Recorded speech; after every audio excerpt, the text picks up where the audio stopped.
Hey Varun.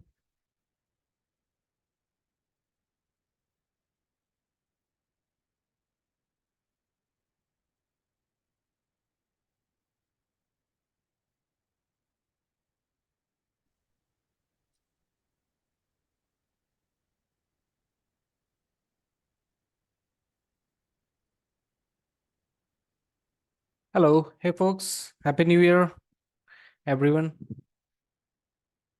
Hi, Happy New Year. Hey.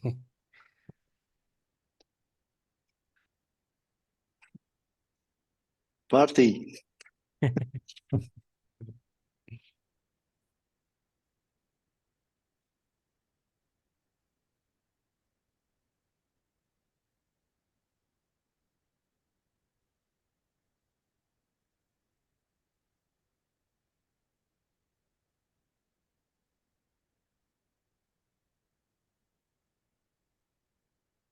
Okay, let's wait for maybe a minute more. We have the usual suspects. I'm hoping few folks will join.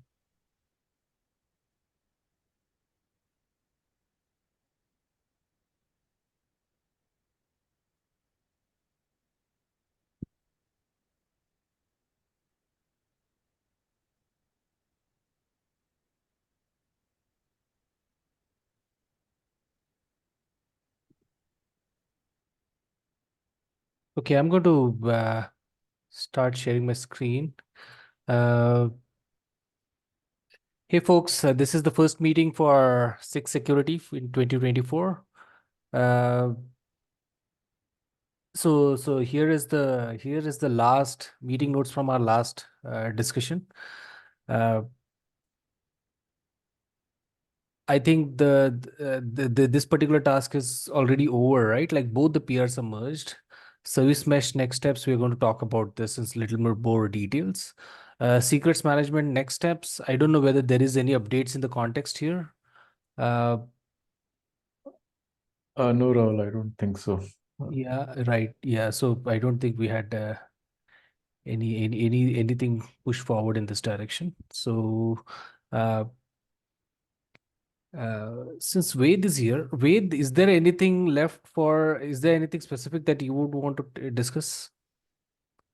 Yeah, Let me just, we can close this part, right? Like this part is already there, isn't it? it's merged, already merged. Okay. What about, okay, so this is the only action item we had. So in this meeting, folks, I'm going to just publish this page, and if you're there, I'll send the link on the chat. Feel free to add your name here. Okay, so maybe we can go through the service mesh discussion, shall we? Yeah, sure. Yeah. Before service mesh, I would like to bring your attention to the flow monitor action item which we need to execute. Mm-hmm. So, like, actually, we need to register our like the native org into the flow monitor website. So, uh, for that, I was looking around and I have got this something. Let me share it uh, in the chat. Okay. uh, we need to add the native over this YAML file so that flow No, monitor. no, but this is for CNCF, right? I don't know whether we can add it here. All these are CNCF projects. Ours is this is a separate I Because don't know. the action GitHub action which I got, that was flow monitor linter. Mm-hmm. So I don't think that we need that one, that action item. Okay, okay. Then I feel maybe Flow Monitor may not be required because we already have this like the I don't know what is the overlap between Flow Monitor uh, versus OSSF. Our requirement primarily was from the OSSF perspective. Uh, I haven't seen Flow Monitor shown up in the other document, the LF checklist or guidelines. It would have been great to have this as well, but I'm not sure if this is a requirement. This is primarily from the CNCF. And uh, any thoughts here? Anyone else?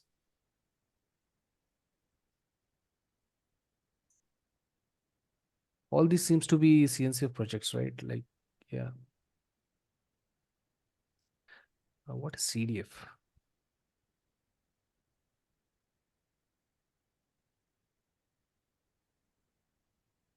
I'm not sure what CDF means here. What is the Cloud CDF? Delivery Foundation. Cloud Delivery Foundation. Huh? Okay. Continuous Delivery Foundation. and Cloud Continuous Delivery Delivery Foundation. Foundation. Okay. Okay. Okay. It was recently added. I guess we mentioned to like because it only had CNCF and LF data AI till now, but now it has CDF as well. Maybe we could add LFN as a order, NFA as a order as well. Oh, you mean elephant.yaml here in the same format, and it should possibly pick up, huh? Okay. But yeah, okay.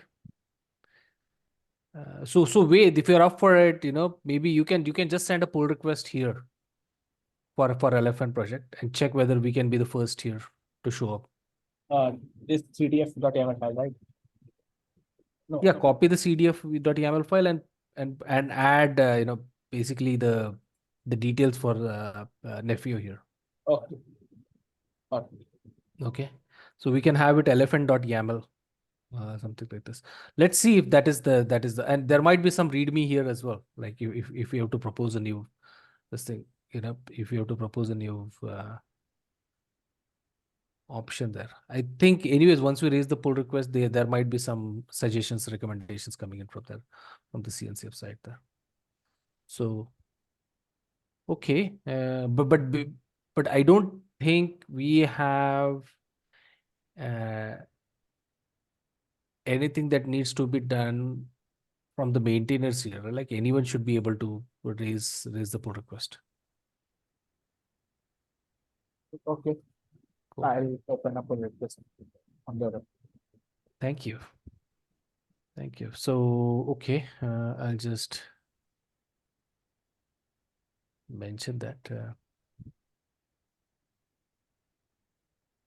Okay.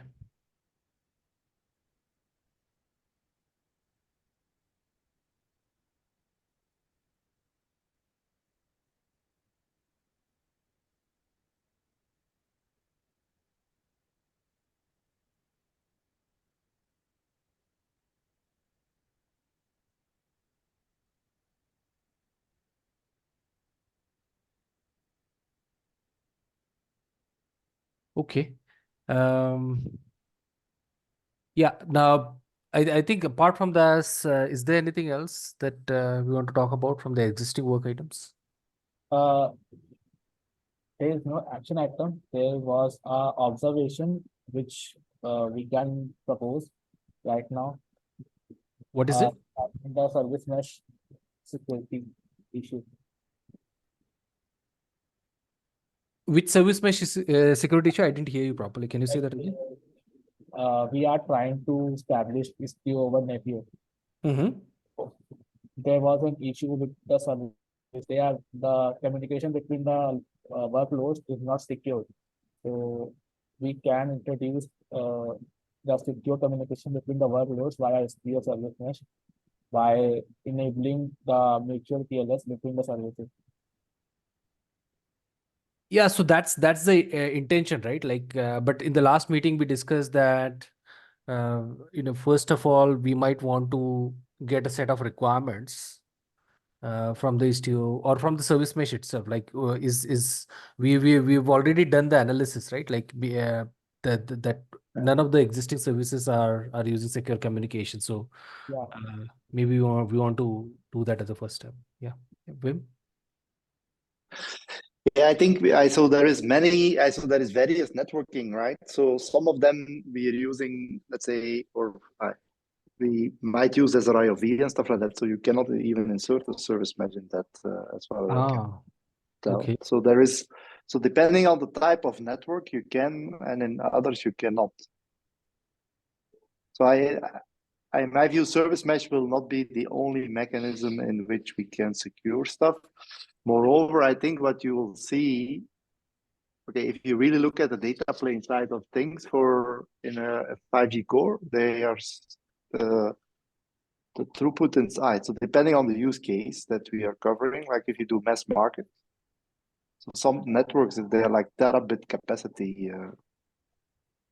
Yeah, so yeah, you will probably not be able to, and yeah, you will not be able to do it because there is typically what people typically use it. They have like the security gateways and stuff like that to deal with that, just for the sake of capacity.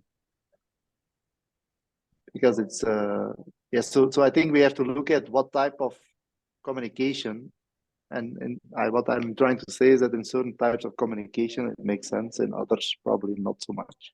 yeah. So Wim, in general, right? When I've used service mesh before, it is possible to specifically turn on service mesh in the context of certain services. Like I feel what you're suggesting is that service mesh might add up to the performance issues for Nephew, especially on the data plane side of things, and hence might not be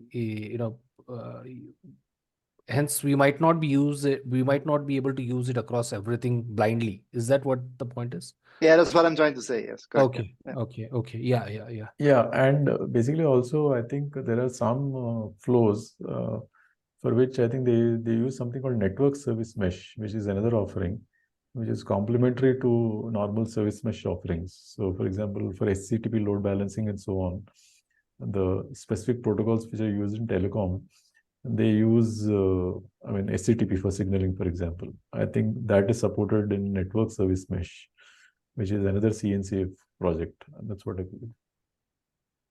But Shiv, the way I understand, in general, whatever service mesh we might end up making use of, it would add up to the degradation, right? Like, there would be some performance impact because obviously it is injecting a proxy in between somewhere, and handling the TLS through that proxy, isn't it? Yeah, but I think there are proxyless offerings also, right? I think. So even Istio has an ambient service mesh now. Yeah, right. Cilium has a host singleton model. Right.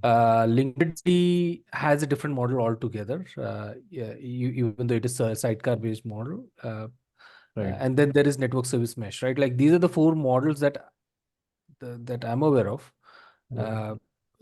But all of them, even if there is a proxy at the host level, there is still some impact on. There is still some impact on the performance. And secondly, there are security concerns as well for host-based or a host singleton model, node singleton model as it is called. I think Istio's term is to make use of ambient mesh.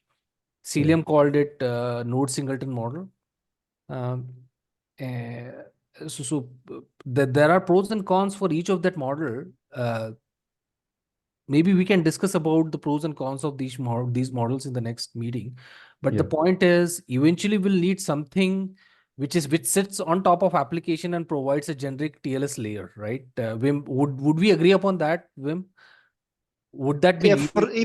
Even for some cases, I don't think even TLS makes sense. For example, if you do purely UPF, right? There is, I mean, the application is already encrypted, right? So if you go to the internet, you typically have a TLS handshake to the app, right? So what typically happens in a real life network is they put what they do is they put let's say a security gateway or an IPsec gateway in there to protect the ENOB traffic to enter the network, right? But that's about it, right? So there is certain pieces that are encrypted, certain pieces that are not encrypted.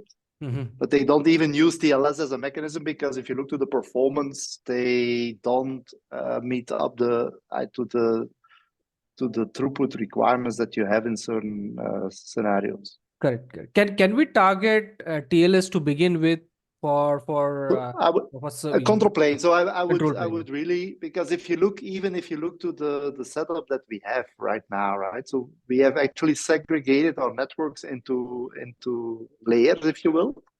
So the first thing is basically we have what I call the default network, which is a default Kubernetes network. Mhm. So there we can enable service mesh easily, right?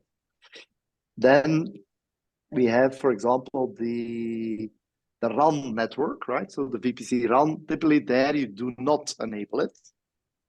And then you What is have, it? Can you say that again, Wim? so we created like a RAN network where you basically have that's where the user plane traffic resides. And there's also the internet one.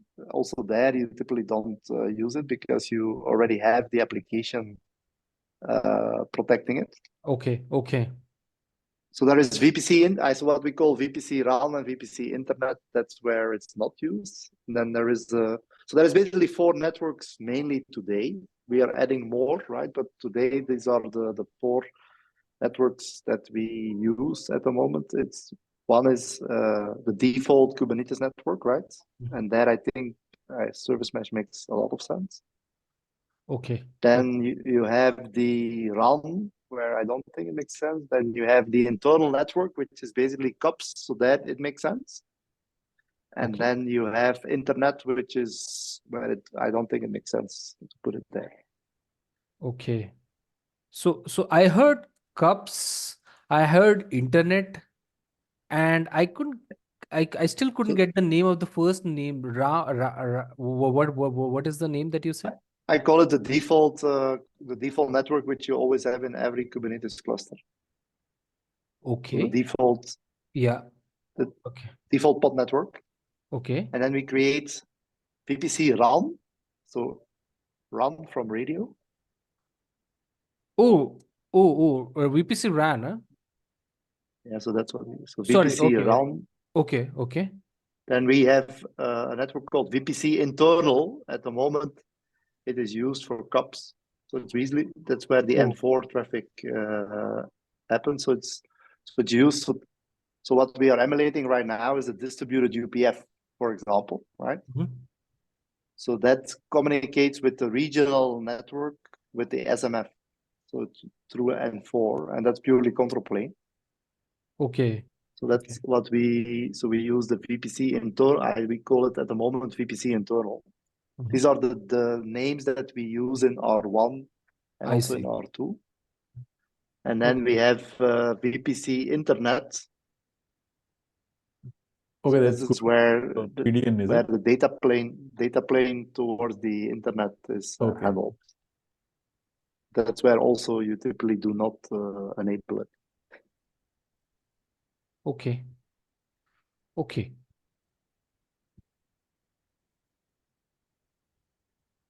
All right. Also, I mean, do we need any support for VMs, or that would not be a requirement? Because At the moment, yeah, I mean, in a real life network, yes, but in the context of Nephew right now, we are mainly focused on CNF. But yeah, we are for us, whether it's a VM or a CNF doesn't really matter actually. okay, Yeah. From the Nephew perspective, sure, I don't think it right now matters to go the VM route, okay. Yeah. But of makes course, if you have if there is a CNI, if there is let's say an application which only supports in VMs, right? It might be Yeah. I mean, nothing exclusive, but I would say it's probably not the highest priority initially, but Yeah. Got if it. there are special measurements to be taken, we should probably consider it at some point, but it's probably not the highest priority to Yeah. focus upon. So Wim, would this exercise be useful where we can enlist all the Kubernetes services that are currently deployed in Nephew, and then we can check for which of these service mesh might be useful and for what, and how many of those are already secure and how many of those are insecure? Would that kind of exercise be useful? Yes, yeah. So I Because so then I what we should also include probably Rahul, is the management cluster, right? yeah. Because one of the things that I Yes. see happening more, right, is and that's a general trend. That's why I raised the secret issue here. Is that today what happens basically is we have the management cluster, which works more or less in isolation, and then it spits out some configuration, right? And then config sync is applying it to the cluster, right? So there we have some, and so we are using a secret there. So there is some security there, right? But what we do see, so if you look to the evolutions that we are working on, like observability, service assurance, so we need a communication channel back from the workload cluster to the management cluster. And so today, the communication channel is one way, more or less, right? So you basically say, here's, so in the management cluster, we derive a bunch of configuration, and then config sync grabs it, right? So through CD principles like GitOps, and it basically applies it to the workload cluster, right? And then they start to act on their own, right? But more and more going forward, we need to have a mechanism to communicate back information from the workload cluster to the management cluster in order to do observability, but also to do potential actions based on information that we see, which means that we also need to secure that communication channel. Does that make sense? Yeah, not vice versa. So eventually what you're saying is we'll need worker nodes, worker clusters to connect to the management clusters in a secure way for Yes. management cluster in a secure way. So does this mean that the service mesh has to be cross cluster? I mean, that's what it looks like, right? Yes, I think, yeah, even for ISO, because I mean, if you look to the networks that I was explaining before, they all act between workload clusters, right? Right. So those need to definitely be across workload clusters, and then so this is then how what I was just trying to explain is the communication channel between the workload cluster then and the management cluster, right? So which is another dimension, if you will. Right. And this would be a P1 sort of requirement, right? Yeah, I think we should consider these requirements. Like we need to prepare a design first in the form of some sort of requirement analysis, like put in some sort of requirements on the first slide, like X, Y, and Z, and then check how many of those can be satisfied based with Istio. I think that's where again I feel the work that ONAP has done in the context might be useful. ONAP, I sort of went through the document around. So basically, I think they have that, but regarding anything 5G specific, right? I think Especially most of it is generic enough, right? Like right. you're saying. So like, for example, let's say, I mean, I've seen some places where they say in 5G networks, they require support for dual stack, let's say V4 and V6. So I've not found those specific sort of things over here. Maybe, Yeah, we have the same, right? So, I mean, at the moment, okay, so we have tested mainly V4 only, but let's say in the management cluster, everything is ready to do dual stack or single stack IPv6 as well. Okay. But we haven't fully tested it, but when we design it, we should ensure that we allow for, let's say, I'm always of the opinion we should design always for V4 only or dual stack or V6 only. Okay, but that covers the entire set of requirements, right? This is I mean, we can prioritize, of course, but see, these days, if you don't do it, right? See, that's what I'm saying is what I see more and more. We should. I understand that it covers the whole spectrum. What I'm not saying is multiple V6 and multiple V4s. Probably multiple V4s doesn't make sense. Multiple V6 might make sense. That's more spectrum than, because I don't think Kubernetes even does it. So they only do one. They don't even support it. Frankly speaking, I've not seen any Kubernetes environment even operating IPv6 at least as of now. I remember that Cilium added support for IPv6 much later. Yeah, but that was a Kubernetes problem, right? I mean, Kubernetes, Yeah. it took a long time before they added V6 and dual stack to the mix. Yeah. Okay. I mean, this is a good set of initial requirements, frankly speaking, Shiv, to consider. Right. Yeah.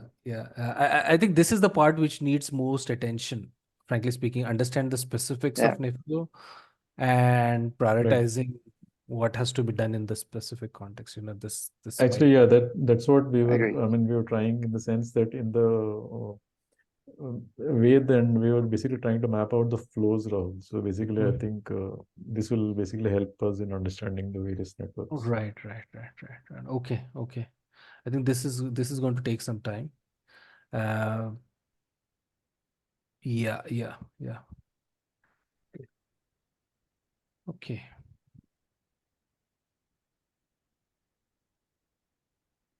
Okay.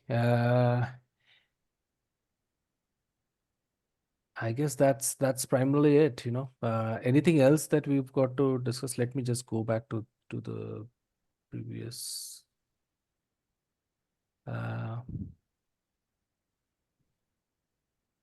minutes meeting. Yeah, I don't think I have anything else to discuss. Anything from anyone else? Anurag? Yeah. So I had one general a query. So in for 5G as such, any specific requirements like even NAT or whatever. So is there some reference or something like that which might be any discussion which has already happened, which we can refer to? Or Yeah, so some not typically. Yeah, Mm. so not typically happens on the internet side, right? That's why I'm saying typically service mesh doesn't really is typically applied there, Right. right? Because, but not that's where not is typically deployed.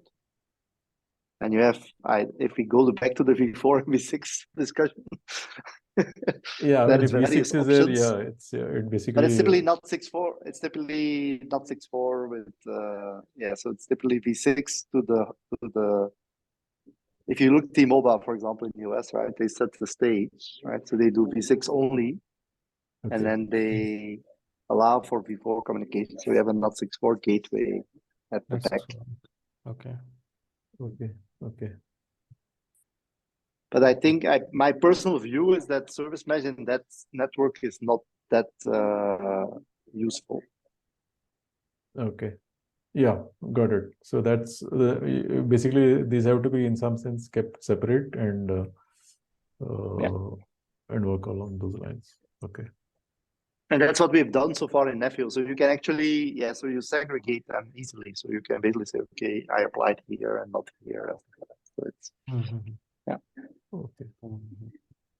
What you do have to take into account is that so of course you have service mesh for the default Kubernetes network. So if we talk about, let's say, the VPC internal network, it's like a secondary. So it's like it uses secondary NICs and stuff like that, right? So we have to check whether all this service mesh supports that.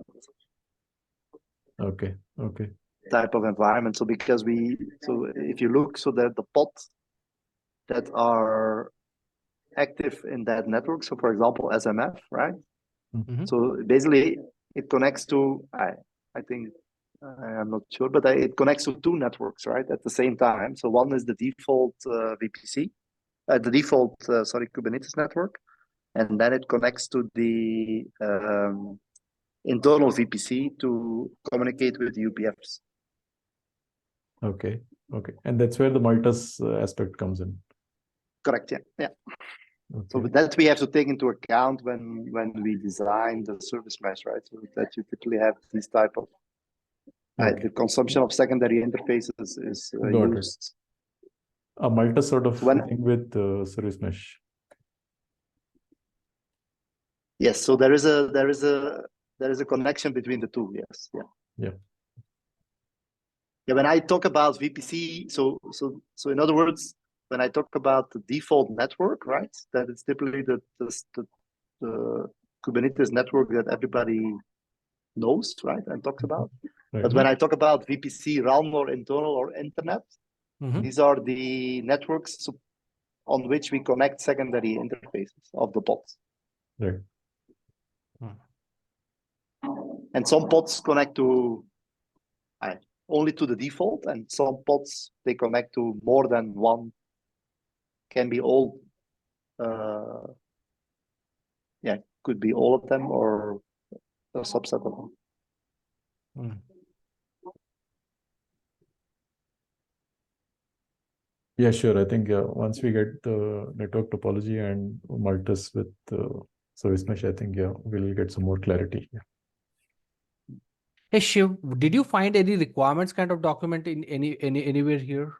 Here there are some goals, right? Like, I think these are very high level goals. Did ONAP talk about dual stack networking and things like that anywhere? No, so I got them from other sources, like Ericsson and all. They had dual stack, and they were talking about that NAT and all that stuff. Okay. So, but that's the reason why I was saying that in the ONAP I didn't come across 5G specific aspects. Probably I'll have to look at it again. I'll just take a look again, and I'll get back to you. Yeah. Okay. Okay. Okay. Okay.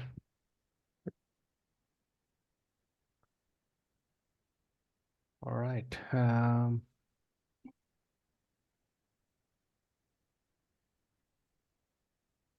Anything else that we need to discuss? Secret management. Yes, for secrets management, actually, Anurag, I think the primary action item is to understand the flow, to understand, to check, to check. Like, so one of the thing that we discussed previously was during installation of Nephi on kind clusters, we can check what are the aspects of secrets management that we might want to take into consideration. So we need some next level analysis of secrets handling currently. We might have to go through like what could be the best way of doing that level, doing that kind of analysis, Wim. Maybe we can ask Wim. Wim, last time you had mentioned about secrets management, right? Yeah, so I mean, at the moment, so for me okay, so we have it at multiple levels right now, but the easiest one to start with is how we connect from the management cluster to the workload cluster, right? Okay. And because that uses a secret that cluster API spits out, and then it's consumed by various people. But this is the wrong approach in my view.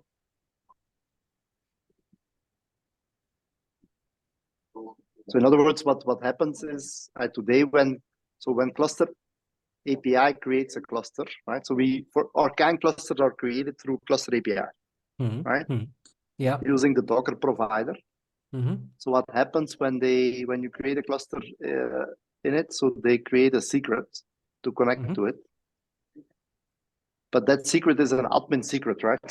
So it has all the privileges. Okay. Mm-hmm. And then we use it. So I did that code, but because we didn't have the lot, I actually did it in like half a day. Okay. So I use that secret, for example, to install config sync on the workload cluster. Okay. And but as I was saying before, we are getting more and more applications that need to communicate to the workload cluster, both let's say push and the other one will be pull, or there needs to be both communication mechanism both ways. And this we have to set up properly as soon as possible, in my view, because otherwise we will keep hacking and nobody will use it like the way we are using it right now. Yeah. Eventually, if it has to be. So, okay. So, Anurag, yeah, go ahead. Sorry. So that's where I would start is with the secret management. That's where I would start. Now, then we use secrets in other mechanisms, but I think there it's a little bit more, it's better in my view. For example, every repo that we create a dedicated secret, which is, I think, is a good practice, right? To access, so it's a token. Yeah. Now, so at the moment we store them as secrets, maybe that's not the best way forward, right? So, but that's then where we store them, because secrets in general is not really a safe place, right? To do so. Yeah.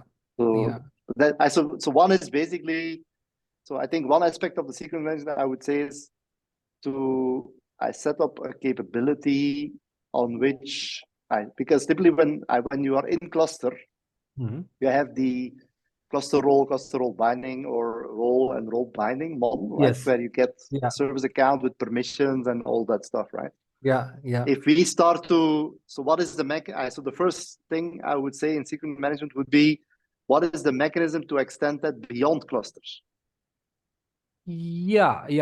So there are multiple ways to do that. So basically, Correct, what you're saying is, how do you do secrets management across multiple clusters, right? Secrets management across multiple clusters. And permissions and RBAC permissions and stuff like that, right? So that's, correct. I think, one aspect which probably is, I think, so I would focus on that part first. If that would be my advice or my recommendation. Yeah. And then we have the second thing is then we use secrets in other places to communicate. And then the question is, but that's more than where you store them and how you provide access to them and stuff like that, right? So that's a different aspect. So my vote would be to start on the first one first, and then the second one probably that's more for me, more of a storage thing where we put them. Correct. Actually, this use case that you have mentioned already takes into consideration multiple clusters. So it needs to have, so the secrets management has to be sitting as part of the management cluster, and the worker cluster needs to have the ability to actually pull the secrets from that from the secrets management, right? Like yeah. For example, to give you an example, one of the things I also did that code, by the way.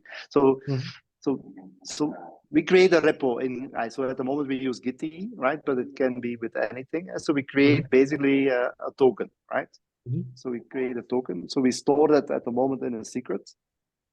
And that secret is copied by a secret management to the workload cluster, because the way that all these GitOps tools work, they pull, right? So you install something on the workload cluster, and they need a secret to be able to access, for example, Git, right? Yeah. So what we did in R1 was basically we created a token from to access a repository. We stored that in as a secret, and then we had another controller that picked up that secret and copied it to the workload cluster. But probably that's also not the proper way of doing it. And that was to give the tools like Argo or config sync. Actually, it's config sync in R1 to allow it to access the Git repo and to secure the roles and responsibilities and stuff like that. So it's kind of, the secret is more a token. So is this statement correct? Every new repo that is created as part of the management cluster using Gitty requires a token, and that token is provisioned by the management cluster, and this token is then pushed to the worker cluster, so that worker cluster can then access the same repo, right? Like, is that a fair statement to me? Yeah, so that's how it works in today. Yeah. Okay. Now, the reason of the repo is that today our design is, and that might change, but I don't think it matters for the way we do the secrets here, is that what happens is every workload cluster has a repo, right? So today we create a repo for every workload cluster. That might change, right? Okay. So that means that so every so there is a repo per workload cluster, and so we generate a token to access that that repo from the workload cluster, because that's how those GitOps tools they work in that way, so that they pull from a central repo, basically, right? Right. And so the way that is set up right now is that, so on the management cluster we have a CR, which is a CR to create a token in a Git repo. At the moment we mainly use, so it's done for Git, but it will also work for Git and GitLab and other Git tools, right? It's like creating a personal access token. And then that token, because we cannot copy it to the workload cluster yet, right? So we basically, what did we do is because we don't have a communication channel to the workload cluster. So we basically created a secret using that token in the management cluster. And then there is a service that copies those secrets to the workload cluster. So, I mean, over here, the workload cluster should be able to access the management cluster resources, right? Yes, but okay, but that's also security hole, right? So that's so at the moment the way it works is that today a workload cluster, the only communication channel towards the management cluster from a security point of view is config sync. So the GitOps tools, right? So they only and they don't communicate directly with the management cluster. They consume a Git repo via the repo on which all that data is stored. So there is not really a direct communication channel from the workload cluster towards the management cluster at the moment. Like but Wim, Google Drive, yeah, okay. Yeah, no, but Wim, you also mentioned that there is some service which then pushes the token to the worker cluster, right? Like you mentioned about correct. So what happens is the following, right? So we have on the okay. Git at the moment runs on the management cluster, but could run somewhere on the internet, right? So let's say we have a Git service somewhere. Okay. At the moment we host it on the management cluster, but let's say from the management cluster, we have a capability to create a repo, right? So we can create a repo, and we can also create a token or to access that repo, right? Right. And we do that from a controller that sits inside of the management cluster. Right. So when we create a new workload cluster, as part of that process, we create a repo for the workload cluster, and we create a token to access that workload cluster. And the token is going to be used for config sync. Okay. Now, in parallel, that workload cluster, so all of these things are happening in parallel, right? So a repo is created, a token is created, and a workload cluster is being created. They all happen in parallel. Okay. Then what happens is, so there is one controller that creates a repo. There is another controller that creates a token in the repo. And there is another controller, which is actually cluster API, which creates workload clusters. Okay. Then we have yet another controller, so which is just a reconcile loop. They all run in the same operator, by the way. So there is a fourth one, which basically what it does is we call it the bootstrap. So there is a bootstrap controller and there's a bootstrap secret controller. Okay. What the bootstrap secret controller is doing is it looks for secrets that are being created into cluster with a special annotation and so with special flags, right? And when that is done, it actually copies that secret towards that workload cluster based on the annotations that are set. And the other bootstrap controller is copying like what we call bootstrap software, which is only config sync. Okay, so that is being copied by that bootstrap controller to the management cluster, and there is a configuration which refers to that secret, such that then config sync can access that Git repo. That's kind of the flow we have. Okay. Oh my gosh, So in other words, this is not easy to understand. Definitely, this has to Yeah, be looked into by when we actually execute those things and figure out. I can help. I think there is some documentation, but maybe not very good, right? But Or really, where can we find even if there is some documentation that would really help? If is there anything that you can point towards? yes, there is. So each of these controllers are described in a README, what they do. Okay. So that's a good starting point, I think. And the documentation is up to date. So let me GitHub. Yeah, I think we can probably as a first step add any documentation if it helps, and then we can go ahead, I think. And they're all in the same. So all the controllers that we have. Okay. Where is the Slack? So let me share it in the Slack. Yeah. So this is where all the controllers are, right? But then you see, maybe I should share my screen quickly? Yes, please. Yeah.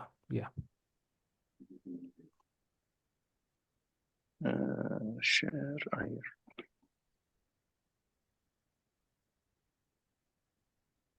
Okay, you see my screen? Yes. See, you have a few, but here you see already Bootstrap packages. So the one that matter for you in this process that I explained is this one. Okay. The secret one, the repository one, and the token one. Okay. So the token, and so you see here there is a README that explains. So it's not very extensive, but it explains what the thing does, right? So this creates a token in Git at the moment.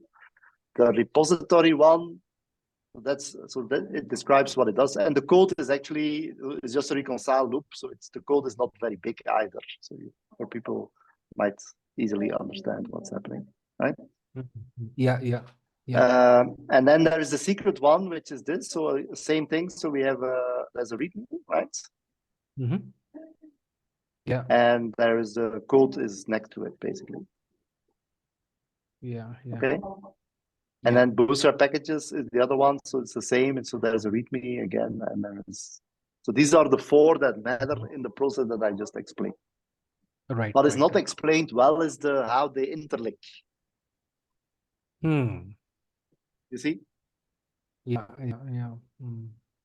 And that is going to be the important thing, right? Like how they call each other and how are they linked to each other. What I can do is potentially help a little bit explain or maybe document a little bit better, because we need to do that no matter what. It's something that we have been lacking, and which will help. First, people to understand, and then second, you to see, okay, is this the right mechanism, or should we enhance this? Yeah. It will give a better understanding. So today we have documentation for each of them individually, but we don't have good documentation for is a combination of all of these things. Yeah. Got it.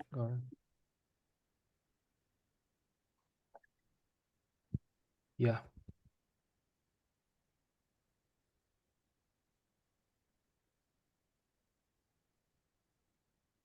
And if you need help, ping me. I mean, I'm happy to help. Yeah. I will definitely have questions once we start looking into the details of these points. This will definitely be more questions raised. Yeah. I think this is very helpful as a first step, right? Anurag, is it possible for us to actually prepare some sort of flow or some sort of try to get an understanding of this flow here, based on what we mentioned? Yeah. Let's have a look. Yeah. Let's have a look into some level of details. Yeah. I think these are the two good concrete steps for us to actually target. One is the communication between the uh, management cluster and the worker cluster, the token that is used therewith, and the second aspect is this repo, and how does the bootstrapping of this repo happens and how the tokens are shared to the worker cluster. This part is something that these are the two aspects that we can try and tackle first. Yeah. Cool. Okay. Thank you, Wim. That is very helpful. Yeah. I guess that's it. That's so next week when we meet, right? Like maybe two things we can try and discuss. One is specific requirements from service mesh that we might want to consider. And the second is maybe from the secrets management, some level of flow understanding.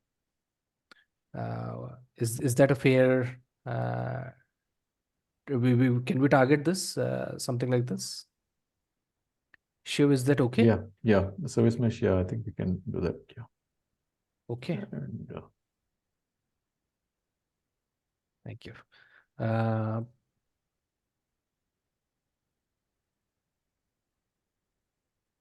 Service secrets management flow for the identified scenarios. Okay. Okay. Okay.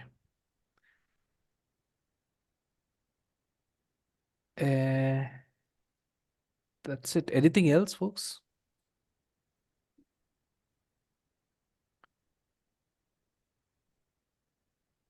Okay. nope, yeah. Okay. If that's all, that's all, folks. Thank you very much. Have a good day ahead, good week ahead. Thank you. Thank you, folks. All right. Have a good one. Thank Cheers. you. Bye. Have a good one. Bye-bye.